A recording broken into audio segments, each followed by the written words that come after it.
Dan Stout, founder and CEO of Vinco Bar Exam Coaching. And welcome to our last episode in the first edition of Beyond the Bar Exam Entrepreneur Edition. So today I am joined by my friend and former student, Jolevette Mitchell. Hello, welcome. So excited to see you here and talk about your firm. I feel like we've been talking about you starting your law firm for so long and it's finally here. So how's it going? It's going great. I think one of the greatest side effects of the pandemic was the push to actually start the practice. So it's going great. The creative process has been so much fun. It's like the highlight of my day to work on ideas and designs for my firm. It's funny what you like focus on when you have nothing else to focus on, right? Like when you're finally forced to like zone in on this thing and there's not all the other things going on, it makes a lot of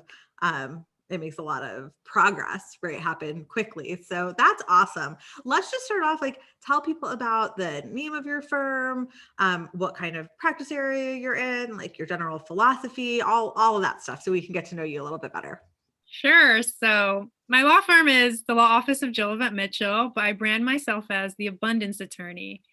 And this sort of came to me because I've always had a love of finance and prosperity. So my practice is helping small beauty business companies because beauty products are so enlivening and they bring so much change to people's lives and they're just fun.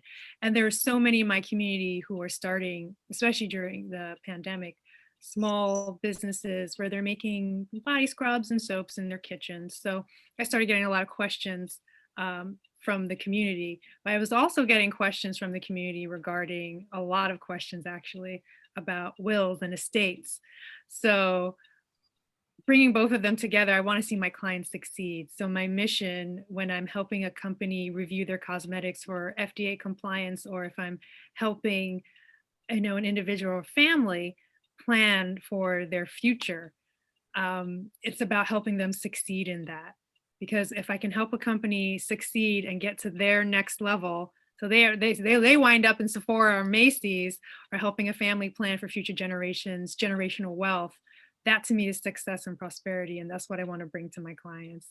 I love that you're tying like two things together that maybe wouldn't obviously like, at first glance might be like, how'd you come to those like two practice areas together? But like you have such a strong mission statement behind that. And I think that really matters. I also love that you have like a brand, right? A lot of law firms, and there's nothing wrong with this. Like when I practiced law, my law firm was Darian Stout, my partner's last name and my last name. Like we were not creative, but I do find that when people kind of brand themselves with something creative like abundance, that it's memorable, like for marketing and things like that, and B, it's like really something to get behind. We follow Gil, one of the other people being interviewed, and Miriam, one of his friends, has given herself the name, the trademark Dawn. And like, she's so badass. Her name is Jordan. And like, it so fits like what I see of her on social media, but it's like very similar, right? It's like this branding. So I love that so much. And I'm so excited for you to have been getting started. So let's talk a little bit about like your journey with that. Was this always the plan when you went to law school? Did you know that you wanted to have your own practice one day, or did this sort of evolve over time? This was definitely an evolution. Before starting law school, I thought I was going to stay in corporate America. And then I said, well, if I go to law school, maybe I can advance in corporate America. So the goal was always to go back to corporate America where I started. But when I graduated, for some reason, working for others just didn't work for me. It didn't work for me. I felt like I didn't have a work-life balance. I was always tired. It was just draining. So then, and there was always worry. There's always worry when you go to work at another company. You don't know, you get laid off. You don't know who's going to like you. You don't know what's going to happen. And you really don't have control. And they like to make you think you have control, but sometimes you really don't. So I started the idea, actually, I saw so many people at my law school who were hanging out their own shingles, and we had a few people come to talk about starting their own practice. And I said, oh, I could do that. And then, of course, I remember you had your own practice. You built Vinco from the ground up. Mm-hmm. And I said, well, if they can do it, I can do it. And, Really. I really want to work for myself. I want to have a healthy work-life balance. But I also want to be able to help others in that process. And I think one of the things that really pushed me this time was realizing as I'm working for these companies, I wasn't helping anyone really. I mean, I'm not really helping my community. Yeah. My community has, services that they need. So now, as a solo practitioner, I can actually provide the help. One thing that I love that you said is it's so funny. A lot of times when people think about having your own practice and entrepreneurship in general, all they think about is the risk, right? And it's a conversation I had a lot over this past year with everything going on, and then like people getting laid off and things like that. And it's like, I know, yes, like it's all a risk, I think is what you're highlighting, right? Like working for someone else is a risk. Like job security isn't really a thing. Like ask tenure faculty members at schools that are closing how secure their jobs were. You know what I mean? Like even something that's supposed to be forever is maybe not as secure as we think it is. So I love that like part of your attitude about it is that you can create that security for yourself, because I don't think a lot of people think about like entrepreneurship that way, but I do. And so I appreciate that you do as well. Um, let's shift and talk a little bit about the bar exam for a few minutes. We'll definitely get back to like how you got where you are and all of that as well. But I can't help myself when I have people who have had their own bar journeys and experiences, just like asking them to share. So tell me a little bit about like, I know, but tell our viewers a little bit about your bar exam journey, and then I'll have a few follow-up questions for you. Well, it certainly wasn't easy. I mean, I told you this, and I even told some of my colleagues this. I had one of the professors who taught bar courses at my law school. I went to her to do some review of my writing, and she told me after reviewing it, she said, "You're not right to take the bar, and you're not going to pass." Oddly enough, the school hired her back, I just read recently. But nonetheless, that really struck a chord with me because I always knew from the LSAT and going through law school, it's always been tough for me, but I knew I could do it. I mean, I made it into law school, so I said, okay, I can do this, but I knew I needed the extra help. So I didn't want to let that comment scare me into not passing. I had a goal. I said, I'm going to take this exam one time and I'm going to do that. So I went out looking for help and then I found Vinco on Facebook. You were the very first person to ever hire us who I didn't know personally. And now, of course, we're best friends. But that was like when I had no idea what I was doing on social media. I was doing this self-care. Self-care Saturday. Yeah, self-care Saturday. I should bring that back. Totally bring that back. And the gift card, it was for Massage Envy. And I yeah. said, I want that gift card. Yeah, you nailed it. You absolutely nailed it. And yeah, that's so funny. But you were working, right? When you were studying. Yes. Like such a lot going on. And yeah, so I remember when I told you I was working and I was petrified and you said, okay, we'll just work around it. And we did. I couldn't believe it. I was up at 4 a.m. The schedule started at 4 a.m. and it ended at 10 o'clock at night. And, full days of studying on Saturdays, Sundays. But if I didn't have a calendar that you set out, I probably would have fallen apart because I figured out there was so much time in the day, waking up at 4 to study before having breakfast, going to work, and then on the train ride going, because I had a 2-hour train commute up to my job in the Bronx. And then, 2-hour train ride going home, and then in the evenings, full Saturdays and Sundays. I was burned out. Like the beginning of January, I just remember saying, it's gonna be over. But if I didn't have that structure, I don't think I would have passed because that structure was so important to keep me on task. And of course, the meetings that we had, those are so important. And the accountability, which is what I needed. And now I sort of, even for my practice now, I try to remember that schedule. I'm also studying for the Canadian bar exam. When I was taking the challenge exams, I had to do sort of the same process of getting up at a certain time, studying and making sure that I knew the material, practicing, because that was it. I think that's 100% what got me over that finish line. in addition to your encouragement. Just like, oh yeah, I'm tired. Okay, well, that's great. I mean, you had so many factors, like, right, like not having, that crushed me as like an educator, because first and foremost, like that's really how I see myself, as even before like lawyer, business owner, like I'm a teacher at my core. And so hearing that like someone told you, like, yeah, sometimes you need to tell a student something, but just like the way that that message was delivered to you, I found particularly offensive. And like for you to like be going into that experience feeling like your school doesn't even like have your back, like they don't even believe in you. And then, most people who are studying for the bar for the first time aren't working. And so because you had like a little bit of a lapse there, you were working. And so you had all of these factors that were not ideal conditions. And I love when you share your story, because lots of people think like, oh, I'm working, therefore I can't pass the bar exam, or I have kids, or I have a hectic schedule, or whatever. And it's like, you're a really great example of like, if you can put some structures in place and be willing to short-term sacrifice for long-term gain, like you absolutely can. And you were a great example of that. So what's maybe one thing, I know you highlighted a couple of things there, but if you were going to give someone like one, maybe two pieces of advice who is studying for the bar exam, what would you tell them?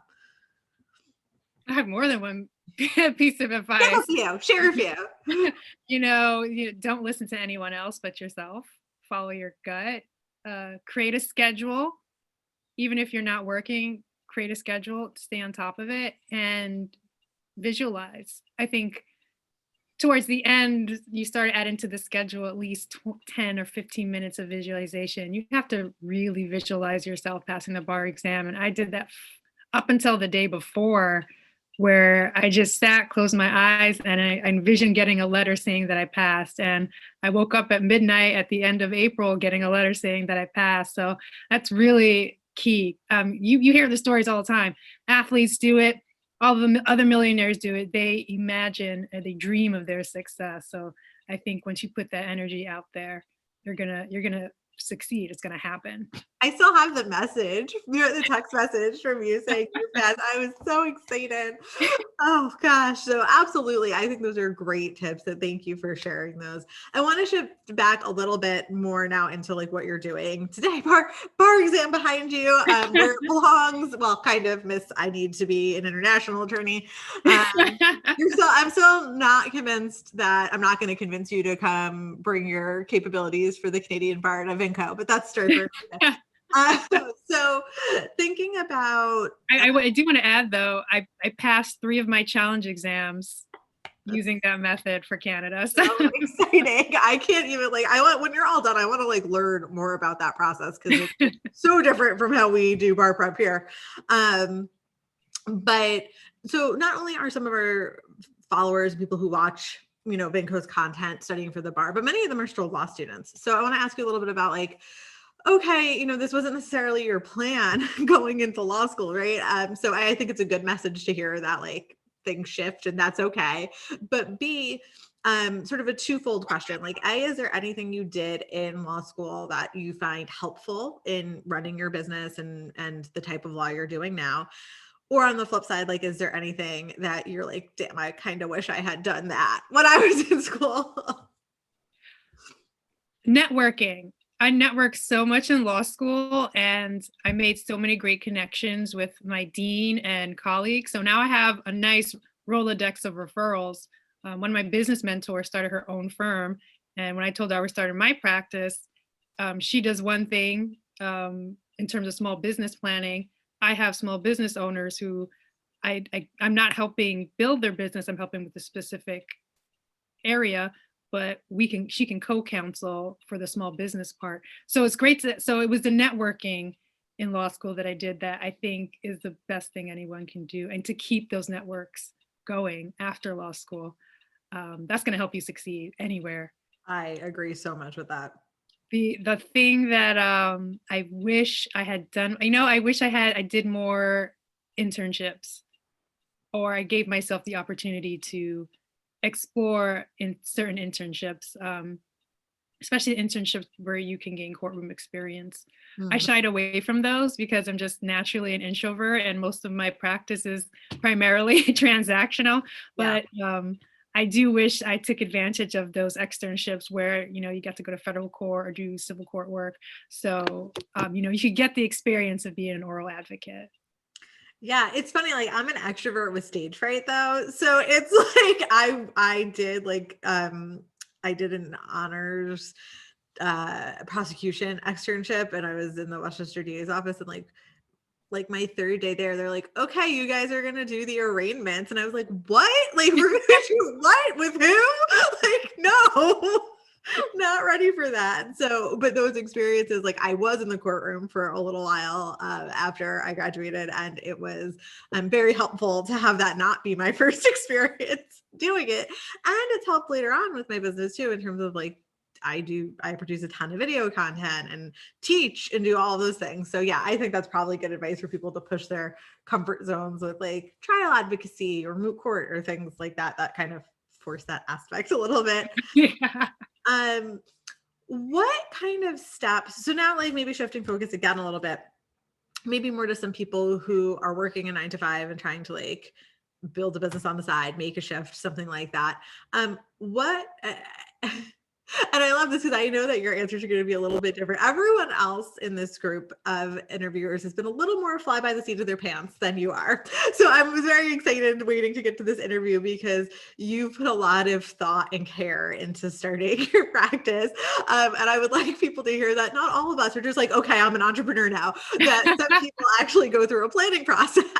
So will you share a little bit about like the build up to actually like launching, and like what are some of those steps that you took?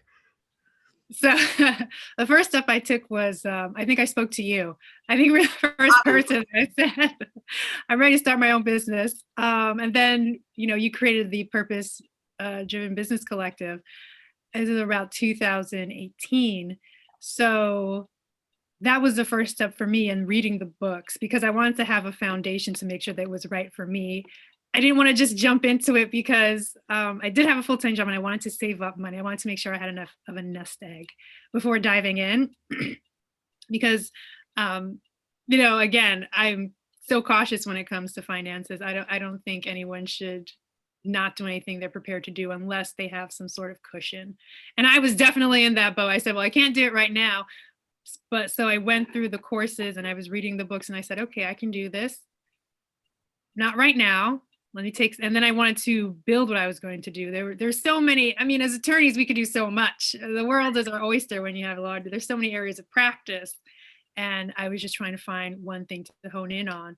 So once I found that thing, once I started, I'm a very universe oriented person. So you always hear me talking about the law of attraction Yep. and how the universe works. When I started hearing questions about, certain beauty products, or when I started getting more questions about, I need a will, or, I need a trust, questions from the community.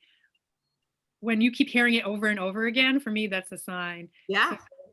I got my sister's running, her essential oil brand. So I started with her.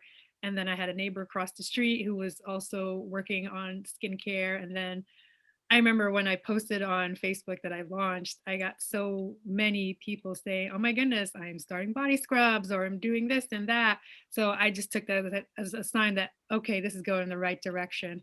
And now that I'm doing estate planning, as soon as I advertise that, I'm 100% sure there's going to be a lot of people who are going to be looking into that, especially now in the middle of this pandemic, when making Yeah. sure that your assets are protected or you have some form of organization around your estate for your loved ones when you do pass has become so important. So now those two things are what make up my law firm. Yeah. And I think it's so funny. So you and Camille. So actually, like I'm connected to Camille, right? I'm connected to Camille through you initially, and they know each other and are friends. And this is the polar opposite of when people who listen to Camille. Camille's like one day she woke up and was like, "All right, today's the day. I'm an entrepreneur now. I'm starting my own firm." And so, like maybe somewhere in between, like 3 years and one day is the ideal time to open a business.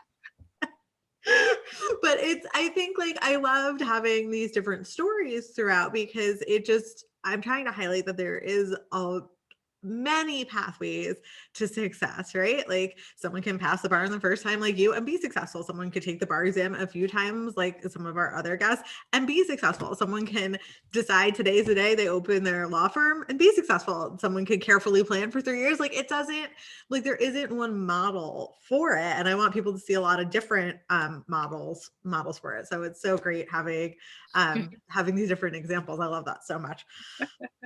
So I have one last question for you, and it's the easiest question I will have asked you this whole time, which is how can people connect with you? Where can they find you on the internet or website and everything? I'll also link it below, but go ahead and tell them how, if they want to connect with you, they can find you. So I have relaunched everything, the Instagram and the website. So you can now find me. My Instagram handle is @theabundanceattorney. I'm not even following you. Like I didn't even know that. Hello, I will be following you the second this is over.